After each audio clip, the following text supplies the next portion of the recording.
If you're new to the Bible, let me just give you a quick overview. Like, you may not know this, but the Bible is actually made up of 66 individual books.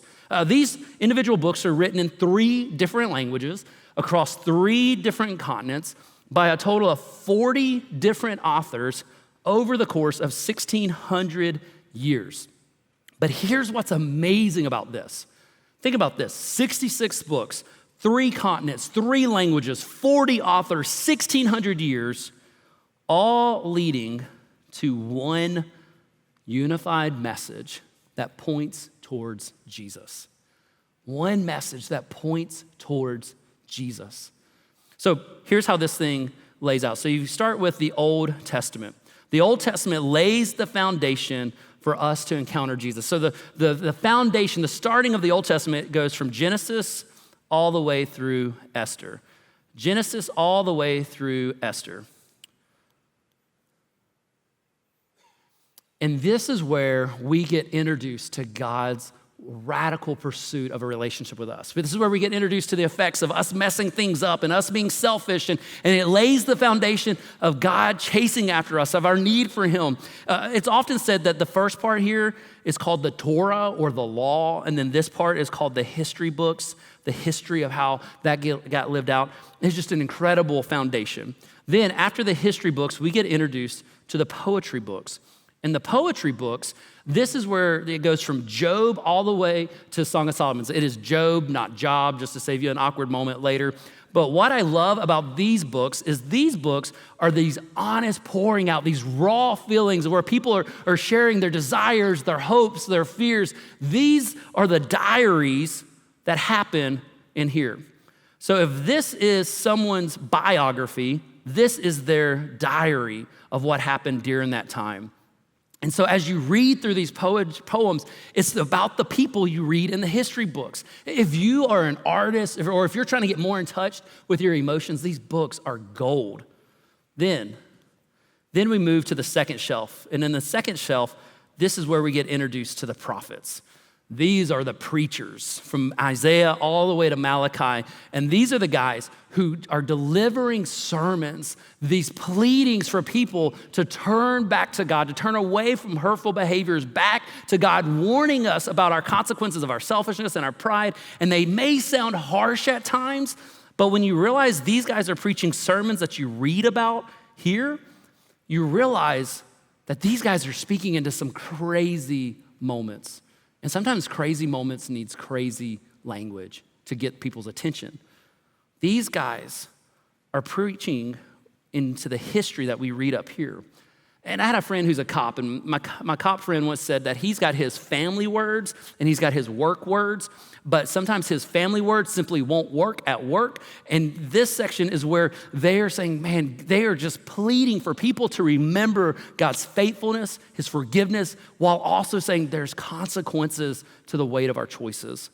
And this is how the Old Testament ends. This is the end of the Jewish scriptures. And when you read through these, you might find yourself with an odd feeling. I remember reading through this section a couple of years ago, and I got to this point, and I found myself just longing for more, longing for hope, longing for rescue, longing for there to be more to life than this repetitive cycle of getting it right and screwing it up. I was longing for something to rescue us. And it's from this place that we enter into the New Testament. See, the New Testament starts with the most important 4 books of the Bible.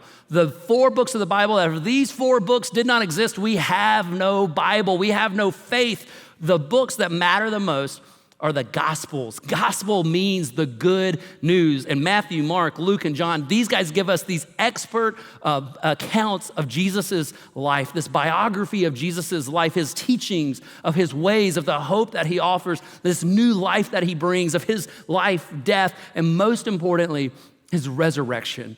These books are the good news, the foundation of everything. Without them, nothing else matters. Without Jesus, nothing else matters. So after we get introduced to Jesus, we then kind of repeat the Old Testament model. We have the history, this section of how did the church act after Jesus? What happened after this amazing message of hope? How did it spread? How was it received in diverse communities? How did people who were nothing alike politically, culturally, socially, who could all come together around this incredible hope of Jesus? And then we have the letters. From Romans all the way to Jude, these are letters, just like the Old Testament, that you read about in Acts. You get the history in Acts, you get the letters that then come out. And these are the letters that were written to different people in different towns, figuring out the way of Jesus, how to live out their unique, in their unique settings and drama, how this message of hope becomes real when there is really real tension that they're facing. This is where it's talked about of how to trust and follow Jesus, and they're so good. And then the Bible ends with the book of Revelation. And the book of Revelation is reminding us that Jesus will return. One day he'll make it all right, that all the stuff we're currently sloshing through will come to an end. So don't lose hope. Keep the faith. Keep pushing on. So if you find yourself in need of some wisdom right now, open up Proverbs.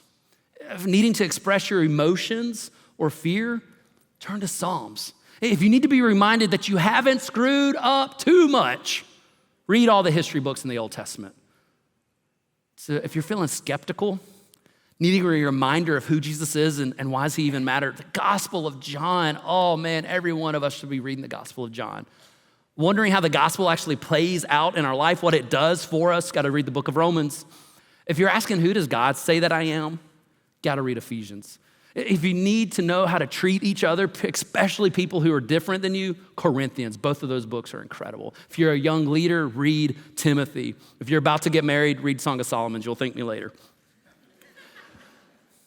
I give you this framework for how the Bible is laid out and how to approach it, because you read history differently than you read poetry, differently than you read a sermon. And as you're reading these stories and accounts of history and these poems and the teachings of Jesus, you got to keep all of this in mind. This is not about academics. It's not about knowledge. This is about a relationship. See, over the years, we have people who will come up and they'll just say, man, I wish God would just speak to me. And we're like, he has. Oh, I wish God would just tell me how to discover true love, how to discover true purpose and meaning and value and freedom from anxiety. He has. Oh, I wish God would just tell me how to not get this wrong, how to not screw up my kids, how to not mess things up. He has. Man, I've made too much of a mess of it.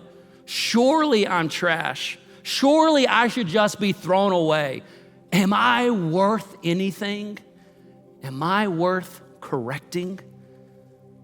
He's already told us. How do I have purpose? How do I know my life matters? How do I discover what I should be doing? He told us. This is a love letter, inviting us to know the heart of God, his heart for us, his heart for you, and he wants to meet you. He wants you to meet his goodness, his faithfulness, his kindness, his unchanging character and nature, that he is still working and ready to draw us in and close. And here's what's crazy. As we meet with God in his story, he shows up and changes our story.